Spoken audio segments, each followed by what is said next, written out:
특검 해설 시청자 여러분, 안녕하십니까?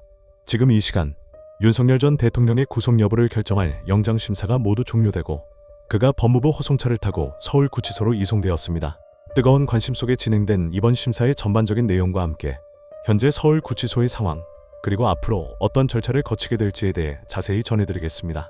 시청자 여러분, 윤석열 전 대통령의 영장실질심사가 오늘 오후 2시 22분경 서울중앙지법 서관 321호 법정에서 시작되어 약 6시간 40여 분 만인 밤 9시경에 종료됐습니다. 이는 지난 1월 서울 서부지법에서 열렸던 1차 구속영장 신문시간 4시간 50분을 훌쩍 넘긴 것으로 양측의 공방이 그만큼 치열했음을 시사합니다. 참고로 이 321호 법정은 박근혜, 이명박 전 대통령의 영장심사가 열렸던 바로 그 장소입니다. 심사 종료 후 윤 전 대통령은 취재진의 질문에도 아무런 답변 없이 파란색 법무부 호송차에 탑승해 서울구치소로 향했습니다. 이동 중 수갑은 채워지지 않은 것으로 전해졌습니다. 일반 수용자와는 달리 전직 대통령이라 하더라도 구속 수감이 확정되지 않은 미결 수용자 신분이기 때문에 수의를 의무적으로 착용하지 않고 사복 차림을 유지합니다. 현재 그는 서울구치소 내 피의자 대기실에서 영장심사 결과를 기다리고 있으며 휴대전화 등 소지품은 모두 반납한 상태입니다. 외부와의 연락이 끊긴 채 불면의 밤을 보내게 될 것으로 예상됩니다. 윤 전 대통령이 대기하게 될 서울구치소의 독방은 약 3평 정도로 알려져 있습니다.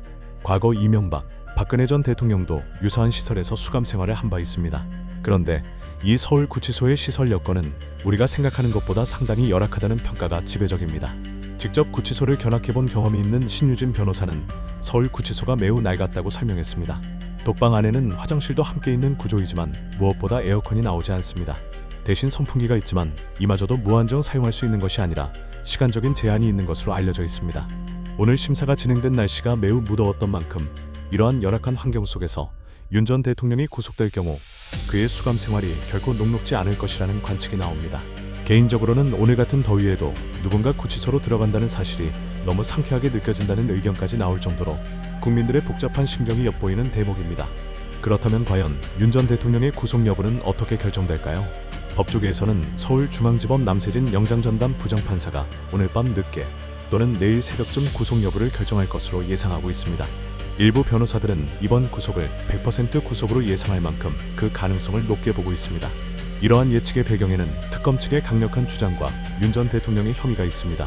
특검은 10명의 검사를 투입하고 170페이지가 넘는 프레젠테이션 자료를 통해 윤 전 대통령의 혐의가 중대하며 증거인멸 우려가 크다는 점을 강조했습니다. 특히 비상계엄의 위법성을 사후에 은폐하기 위해 경호처 직원을 사병화하고 수사기관의 정당한 영장 집행을 무력화하며 증거인멸을 시도했다는 점을 지적했습니다.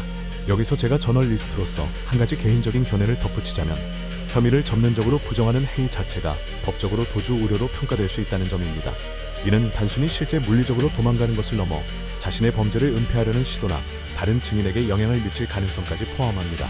실제로 윤 전 대통령의 변호인이 입회했을 때는 다른 증인들이 제대로 진술하지 못하다가 변호인이 나가자 편하게 진술했다는 증언도 있어 그의 영향력 행사 가능성이 구속의 필요성을 높이는 요인으로 작용했을 수 있습니다. 또한 윤 전 대통령이 경찰 소환에 3차례, 특검 소환에 1차례 불응했던 것도 법적으로 도주 우려를 판단하는 기계적인 기준으로 작용합니다.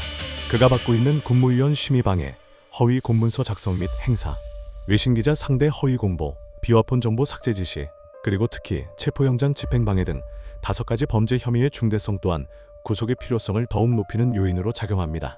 특히 체포영장 집행방해 혐의는 그 자체가 구속의 필요성을 판단하는 가장 우선순위에 해당한다고 분석됩니다.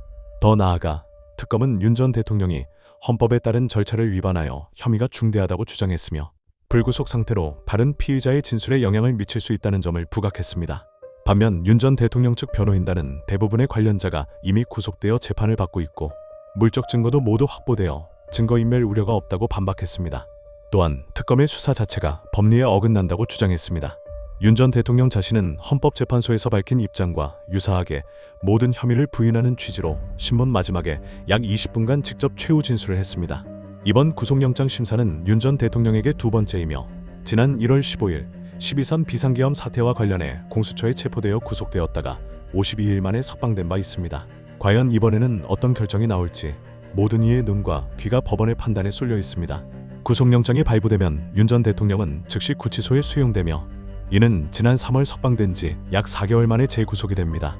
반대로 영장이 기각될 경우 그는 구치소에서 나와 사저로 돌아가게 됩니다. 시청자 여러분, 저희 특검 해설은 앞으로도 이 사건의 진행 상황을 면밀히 주시하며 가장 빠르고 정확하게 소식을 전해드리겠습니다. 밤늦게 또는 새벽에 나올 법원의 판단을 함께 기다리며 저는 여기서 물러가겠습니다. 다음 시간에 다시 뵙겠습니다. 감사합니다.